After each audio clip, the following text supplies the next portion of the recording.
지금 우리는 인류 역사상 가장 거대한 금융 실험의 한복판에 살고 있습니다.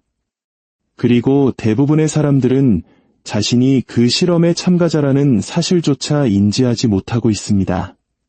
정부, 기업, 그리고 우리 각자의 가계에 이르기까지 전 세계의 빚은 유사일에 그 어떤 문명도 짊어져 본 적 없는 수준으로 폭발했습니다. 오늘날 정부는 수조 달러의 돈을 아무렇지 않게 빌리고 중앙은행은 키보드를 몇 번 두드리는 것만으로 화폐를 찍어냅니다. 평범한 가정은 마치 식료품을 사듯 무심하게 30년 만기 주택담보대출을 받습니다. 우리는 이 모든 것을 너무나 정상적이고 무해하며 영원할 것처럼 이야기합니다. 하지만 진실은 훨씬 더 불편합니다. 역사를 돌이켜보면 빚은 언제나 권력의 도구였고 통제의 무기였으며 적절한 불꽃을 기다리는 시한폭탄이었습니다. 진짜 질문은 이 거대한 빚의 산이 과연 위기를 초래할 것인가가 아닙니다. 진짜 질문은 언제, 그리고 마침내 이 시스템이 초기화될 때 누가 그 대가를 치를 것인가입니다. 우리가 어떻게 여기까지 왔는지 이해하려면 빚 그 자체의 뿌리로 거슬러 올라가야 합니다. 빚의 역사는 문명의 역사만큼이나 깁니다.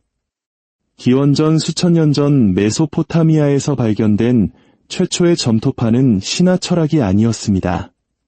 그것은 바로 장부였습니다.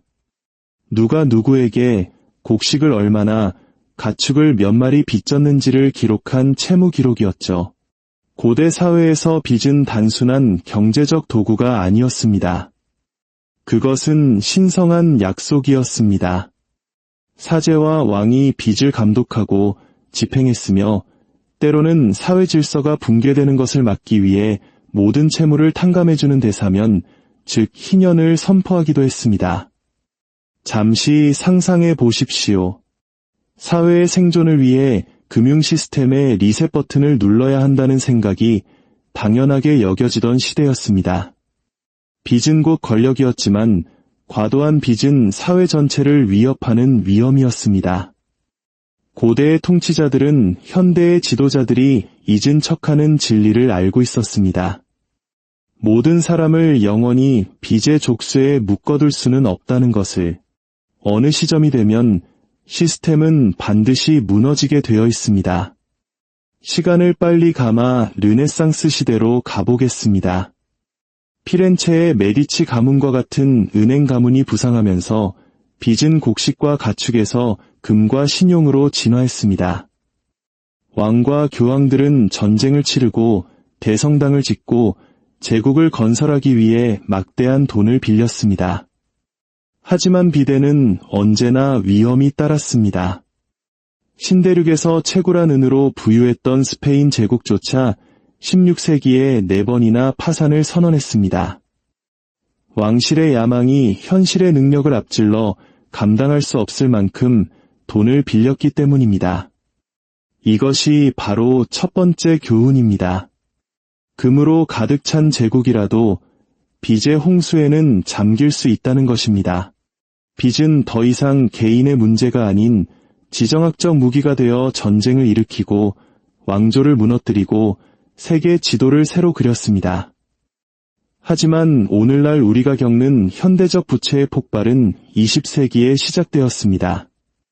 제1차 세계대전이 끝난 후 승전국과 패전국 모두 상환이 불가능해 보일 정도로 엄청난 빚을 짊어졌습니다.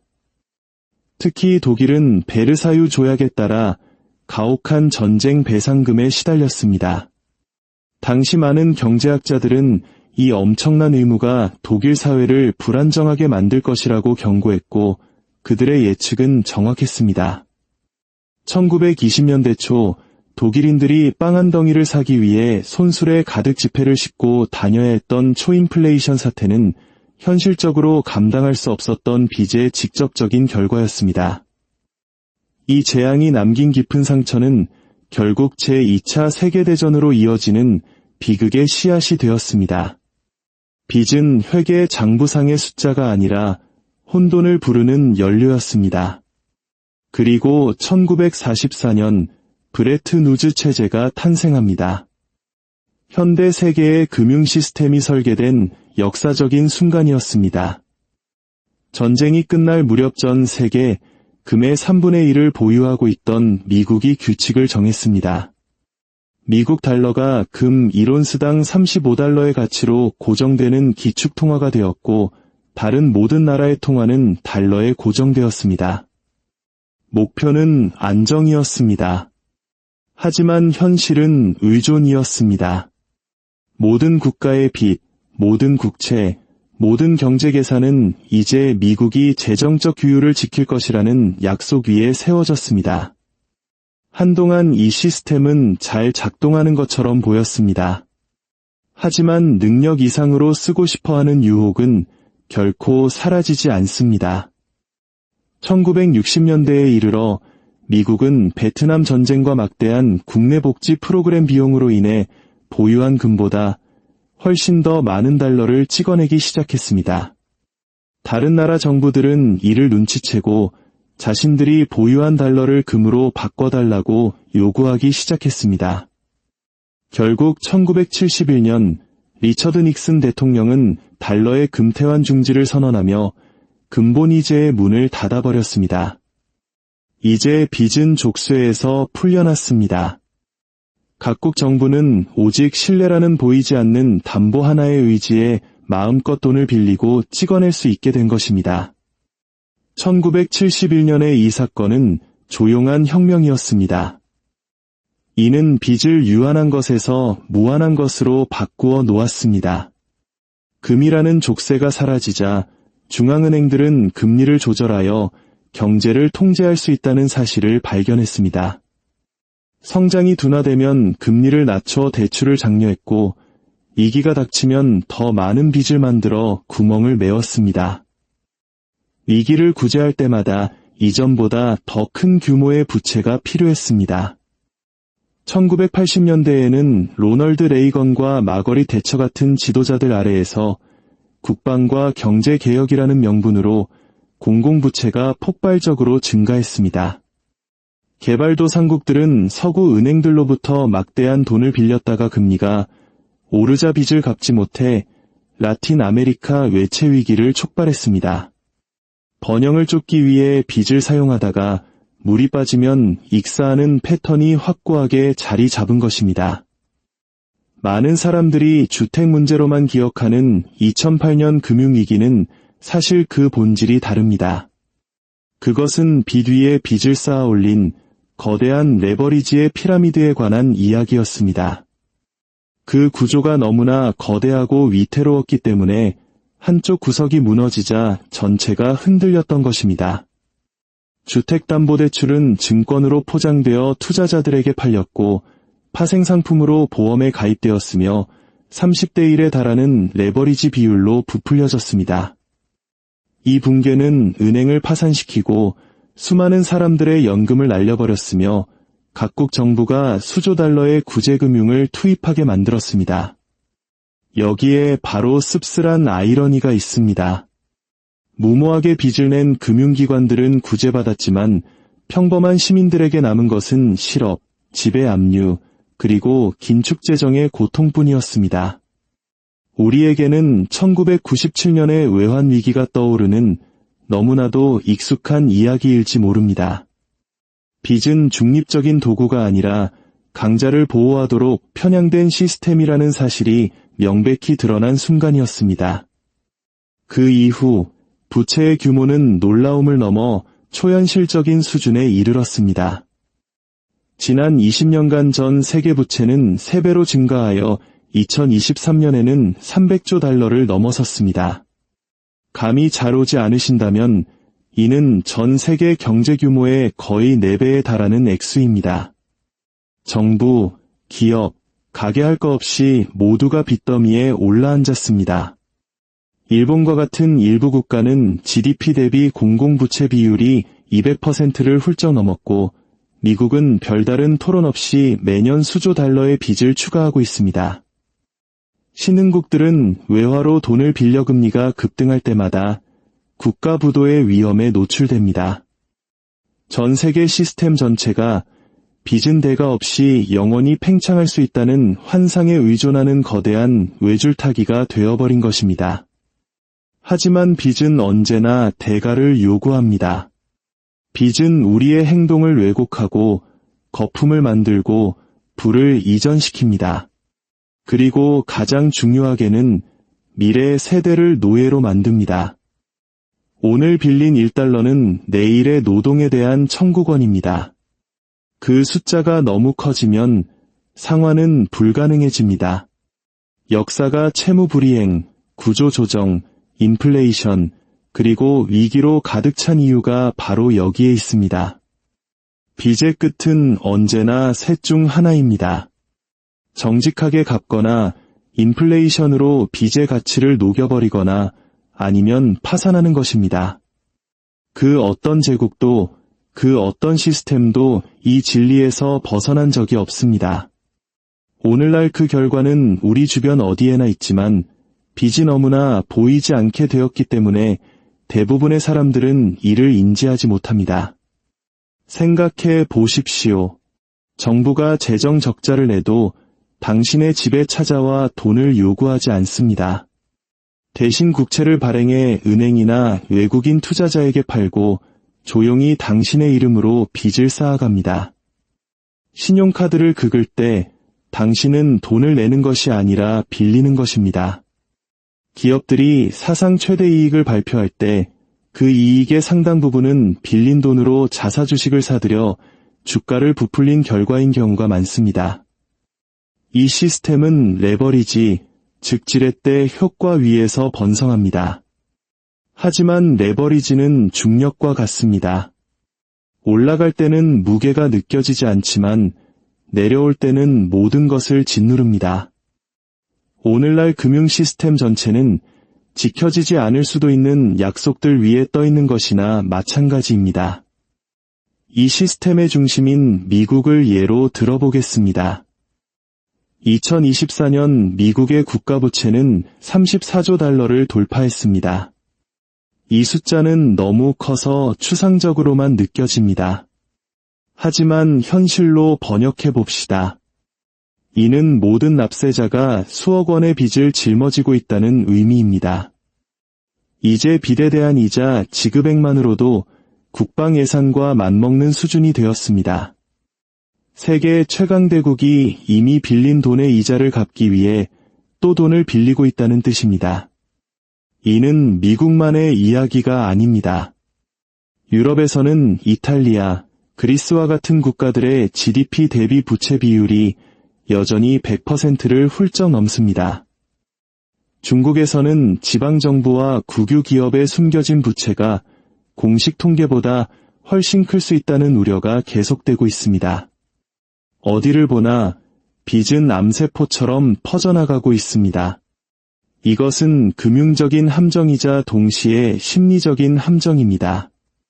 정치인들은 빚을 사랑합니다. 빚은 시간을 벌어주기 때문입니다.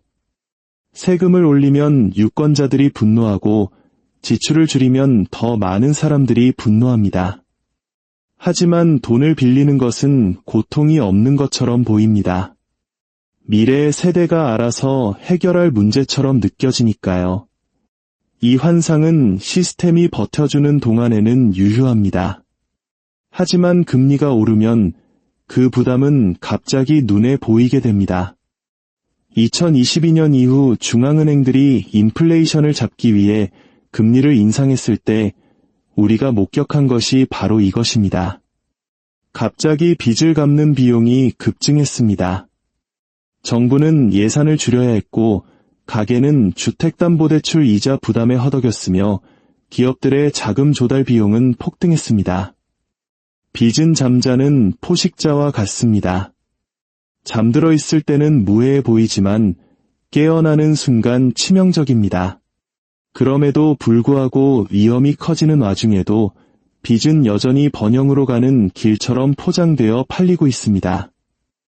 학생들은 성공 여부가 불확실한 학위를 위해 수천만 원의 학자금 대출을 받으라는 말을 듣습니다. 영끌이라는 말이 유행할 정도로 사람들은 부동산 가격은 항상 오른다는 믿음 아래 감당하기 힘든 대출을 받아 집을 삽니다. 국가들은 중앙은행이 무제한으로 돈을 찍어낼 수 있으니 재정 적자는 중요하지 않다고 말합니다. 이것이 바로 현대금융의 거대한 거짓말입니다. 빚은 공짜이고 무한하며 안전하다는 거짓말. 역사는 정반대라고 절규하고 있습니다. 경제사를 공부해본 사람이라면 다음에 무슨 일이 일어날지 예측하는 것은 그리 어렵지 않습니다. 빚이 감당할 수 없을 정도로 쌓였을 때 탈출구는 몇 가지밖에 없습니다. 첫째는 인플레이션입니다. 화폐 가치를 떨어뜨려 빚의 실질적인 무게를 조용히 줄이는 것입니다. 이것은 이미 일어나고 있습니다. 물가가 10% 오르면 당신의 저축 가치는 10%의 구매력을 잃지만 정부의 빚 부담은 그만큼 줄어듭니다. 이것은 보이지 않는 세금이며 정치적으로 파산보다 훨씬 쉬운 선택지입니다. 둘째는 구조 조정입니다. 빚을 갚을 수 없음을 인정하고 채권자들과 조건을 재협상하는 것입니다. 우리는 유로존 위기 당시 그리스에서 채권자들이 손실을 감수해야 했던 사례를 보았습니다. 셋째는 완전한 채무 불이행, 즉 디폴트입니다. 아예 갚지 않겠다고 선언하는 것이죠. 역사는 아르헨티나에서 러시아에 이르기까지 수많은 국가부도 사태로 얼룩져 있으며 그때마다 극심한 혼란이 뒤따랐습니다. 이 중 어떤 선택지도 고통스럽지 않은 것은 없습니다. 모두가 결국 약속을 깨는 행위이기 때문입니다. 그렇다면 우리는 어디로 향하고 있을까요? 모든 징후는 인플레이션이 가장 선호되는 경로가 될 것임을 가리키고 있습니다. 중앙은행들은 인플레이션과 싸우는 척하지만 빚에 짓눌린 정부들에게는 인플레이션이 필요합니다. 빚의 실질 가치를 침식시켜야만 그들의 의무를 감당할 수 있기 때문입니다. 이는 결국 평범한 시민들, 바로 당신이 그 비용을 부담하게 될 것임을 의미합니다. 당신의 저축, 당신의 임금, 당신의 미래 구매력은 이 시스템을 보존하기 위해 서서히 잠식될 것입니다. 이것은 역사상 가장 오래된 속임수이지만 사람들은 몇 번이고 그 속임수에 넘어갑니다. 인플레이션은 살금살금 다가오고 숫자는 너무나 추상적이며 시스템은 우리에게 빚은 다른 사람의 문제라고 믿도록 길들였기 때문입니다. 하지만 여기에 마지막 통찰이 있습니다. 빚은 단지 경제학의 문제가 아닙니다. 그것은 권력의 문제입니다. 누가 빌려주고 누가 빌리며 상황이 무너졌을 때 누가 구제받는가에 대한 이야기입니다. 이 금융 시스템은 빚이 감당 불가능해졌을 때 권력자들이 거의 대가를 치르지 않도록 설계되어 있습니다. 은행은 구제금융을 받고 대기업은 구조조정을 하며 정치인들은 은퇴합니다. 그동안 평범한 사람들은 집과 일자리, 그리고 희망을 잃습니다. 이것이 바로 빚을 이해하는 것이 단순한 금융교육이 아니라 생존의 문제인 이유입니다. 만약 당신이 이 함정을 보지 못한다면 당신은 자신이 사슬에 묶여 있다는 사실조차 깨닫지 못한 채 그 안에서 살아가게 될 것입니다. 그렇다면 우리는 무엇을 해야 할까요? 첫째, 환상을 걷어내야 합니다.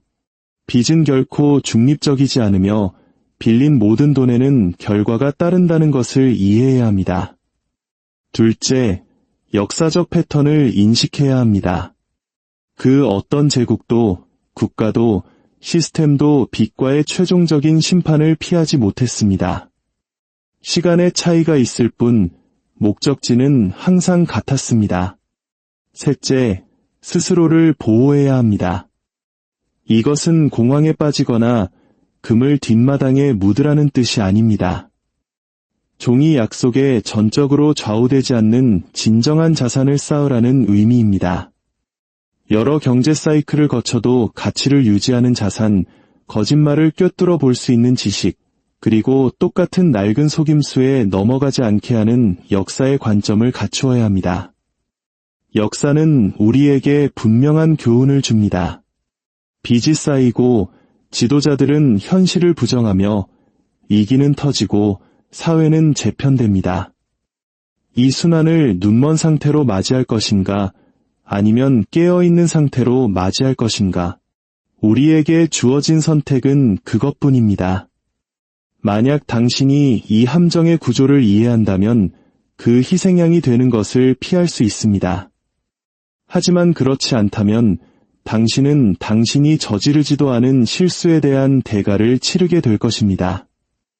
전 세계의 부채는 단순히 스프레드시트 위의 숫자가 아닙니다. 그것은 우리의 미래 위에 드리워진 거대한 그림자입니다. 그리고 우리가 역사로부터 배우지 않는다면 그 그림자는 과거의 모든 제국을 무너뜨렸던 것과 똑같은 방식으로 우리를 짓누를 것입니다. 오늘 이야기가 세상을 보는 새로운 관점을 제시했다면 지식을 나누는 것은 깨어있는 사회를 향한 작은 발걸음이 될 것입니다. 역사 속에 숨겨진 더 많은 답을 찾고 싶으시다면 구독을 통해 저희의 여정에 동참해 주십시오.